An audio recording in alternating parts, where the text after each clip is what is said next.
Hey friends, Sean from Draft Therapy here, and on today's review for you, what do you think a screaming pumpkin sounds like?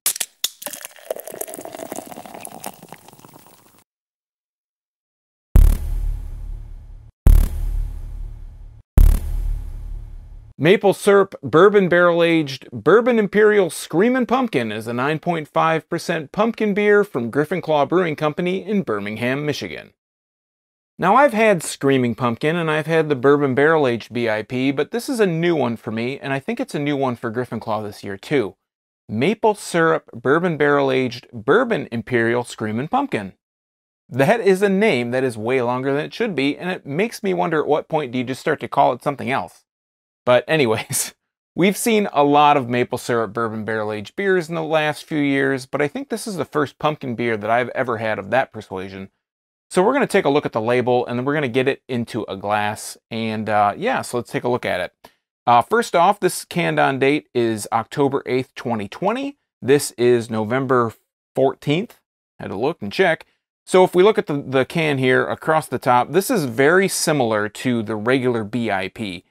And so it has, on the front, it has this pumpkin that's kind of screaming into the night. This time, he's getting shot out of a bourbon barrel, and he has these blue and black kind of tapestry or kind of maybe flames coming out behind him, and he's being shot into this autumn sky with the full moon out, some clouds in the background. We have a picket, like a ranch fence, a wooden fence, and on the bottom here, well, we have the Griffin Claw logo. There's a lot of stuff going on here. And then it says Maple Syrup Bourbon Barrel Aged BIP. Bourbon Imperial Screamin Pumpkin. Now, I read this whole thing off, and that's why I kind of went through everything it says on here. On the side, it says, brewed and packaged by Griffin Claw Brewing Company in Birmingham, Michigan, USA. This is the 2020 edition. An Imperial Pumpkin Ale aged in maple syrup bourbon barrels. It is 1 pint. This is 16 fluid ounces. Now, let me just talk about the name here real quick. It says Maple Syrup Bourbon Barrel Aged BIP, Bourbon Imperial Screamin Pumpkin. If BIP connotates Bourbon Imperial Pumpkin, why is Screamin in there and why is it not BISP? I don't know. That's my kind of question about it. And I'm not going to do any close-ups on this, but this is, I found last year's BIP. This is Bourbon Imperial Screamin Pumpkin. If you can see really quickly, actually this is a 2018 can. It's got a lot of dust on it. But regardless, the logos, the labels are very similar. They're just different colorations, a different coloration on the same kind of theme. But I digress. So I am going to grab kind of a Belgian style glass here, and we're going to go ahead and crack this open and get a nose on the can. One thing just to mention real quick, this is 9.5% alcohol by volume. It's 13 IBUs. It says that on the can here. Just wanted to mention that because I think I kind of forgot to say something about that. I just cracked this open. All right, it's very faint. Any aroma that I'm getting out of here doing the can sniff is really very faint. I'm getting a slight sweet aroma, maybe a maple and maybe a bit of a pumpkin kind of mixed in there together. So let's go ahead and pour this. And it's coming out orange, like pumpkin colored in a beer form. And we're going to pour this right down the center, see if we can churn up a little bit more, get a little bit more of a head going here. I'm going to cut it out right there, and maybe just pour a little bit more in here on the top. Maybe get a little bit more of a pour in there. And I do smell more of that kind of spiced, pumpkin-y kind of beer aroma in there. So I am getting a little bit more of aroma. It's about a finger's worth of head.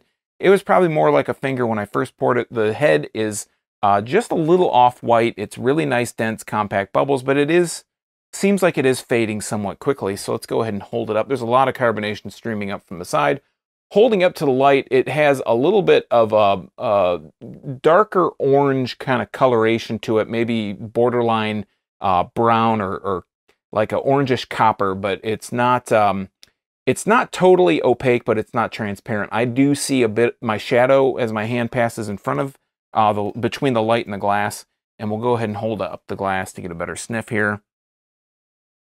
So I am getting a bit of I'm getting like a spiced kind of aroma, like almost a cinnamon. A little bit of a bourbon, maybe a little bit of a pumpkin. I'm not getting the maple. I think I thought I was getting more of a maple out of the can, but it was so faint. And I don't feel like I'm getting much maple out of the glass here, so let's give it a shot. Cheers.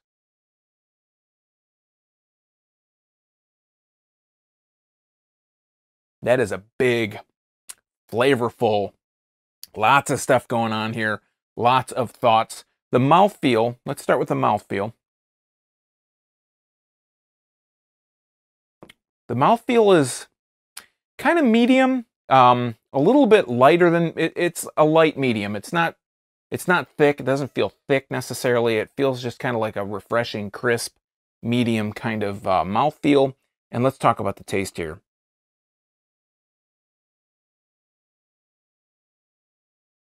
So up front, as I kind of swished it around in my mouth, I get that kind of, I get almost like a nutmeggy, allspice kind of flavor, but I also get this sting, like an alcohol kind of sting. As I swallow, I get a little bit of a bourbon. I get a little bit on this finish here, I'm getting a bit more of like a cinnamon, maybe a cinnamon allspice kind of flavor in there. I guess I'm getting the pumpkin kind of just, it goes and it comes and it goes very quickly, all in one kind of shot.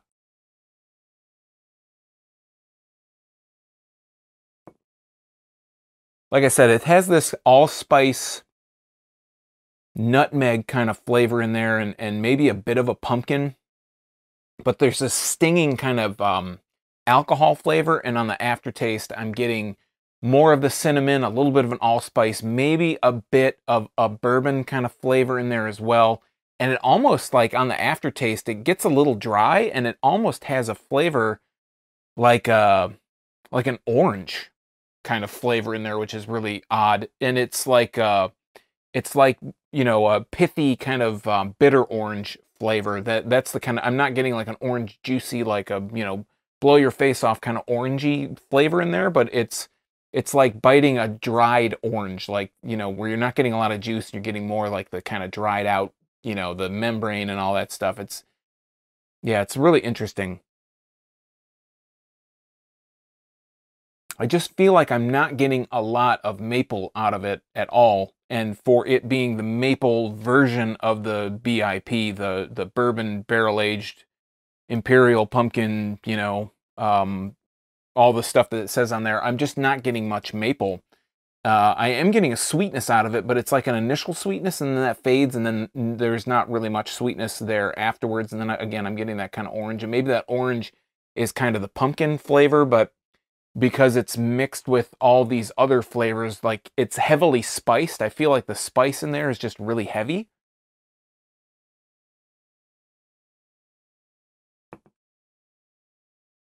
And I think maybe what it is the nutmeg, that cinnamon flavor that's in there, and that allspice flavor mixed with the pumpkin and the bourbon, all that stuff, just kind of on the aftertaste. It's not super, it's not something really in my wheelhouse. It just ends up being like this mishmash of all these flavor profiles just clashing together, and that's where I think it's just kind of like they're all just smashing into each other and neutralizing into this just kind of flat orange flavor. You know, like if you could taste, if there wasn't something called an orange that was a fruit, you could taste this beer and say, that's orange. You know, that's what the color orange would taste like if it was not associated with a fruit, which that sounds really weird to disassociate it like that. But I feel like it's just like the flavor is orange, but it's not the fruit orange. I just feel like there's too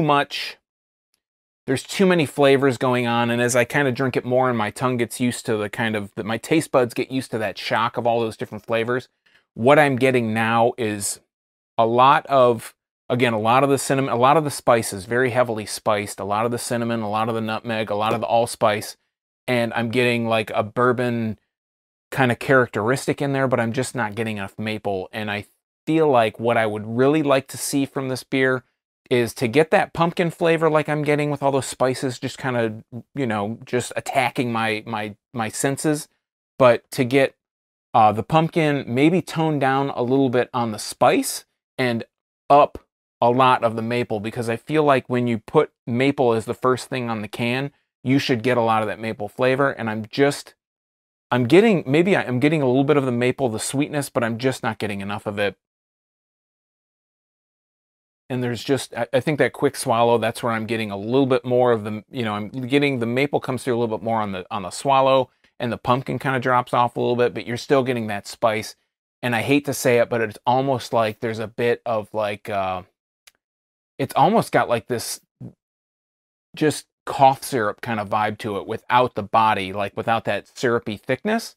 It's just kind of, this is something I feel like I would drink if I felt like I was getting a cold or something, to be like a home remedy, but it just doesn't carry all the weight of all the maple and the pumpkin. The pumpkin's in there, and again, it's kind of, it's just a hard beer to talk about because you get the pumpkin, but there's just all those other spices that are clashing, and I feel like all the spices, it's heavily spiced, and that interrupts the enjoyment that you would get from the rest of the beer.